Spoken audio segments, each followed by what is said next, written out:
আমি স্টারলাইট কলেজের পরীক্ষার্থী সহ সমস্ত এইচএসসি পরীক্ষার্থী 2026 ব্যাচের জন্য দোয়া এবং শুভকামনা জানাচ্ছি।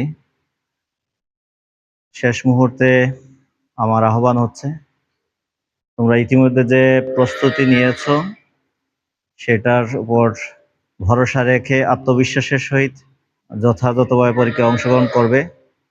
পর্যাপ্ত ঘুমানো ইত্যাদি বিষয় অবশ্যই তোমরা খেয়াল রাখবে, যাতে করে সুস্থ থেকেই সবগুলা পরীক্ষা দিতে পারো। তোমরা আল্লাহর উপর ভরসা রাখবা, আল্লাহকে স্মরণ করে দুরূদ পড়ে সবাই প্রশ্ন হাতে নিবা এবং ভালোভাবে দেখে এরপরে আনসার করা শুরু করবা।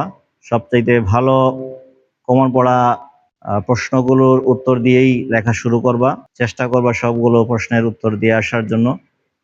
বাড়ি থেকে বের হওয়ার সময় তোমাদের অভিভাবক আব্বা আম্মা যারা আছেন, বয়োজ্যেষ্ঠ যারা আছেন, তাদের কাছ থেকে দোয়া নিয়ে এসে পরীক্ষায় অংশগ্রহণ করবা। রাস্তাঘাটে চলার সময় অবশ্যই আল্লাহকে বেশি বেশি স্মরণ করবা, আল্লাহ রসুলের উপর দুরূদ পাঠ করবে এবং লেখা শুরু করবে। রাব্বি ইশরাহ লি সাদরি ওয়াইয়াসসির লি আমরি ওয়াহলুল উকদাতাম মিন লিসানি ইয়াফকাহু কওলি রাব্বি জিদনি ইলমা। এই দোয়াগুলো পড়ে লেখা শুরু করবে। আশা করি তোমরা প্রত্যেকেই সফল কাম হবে।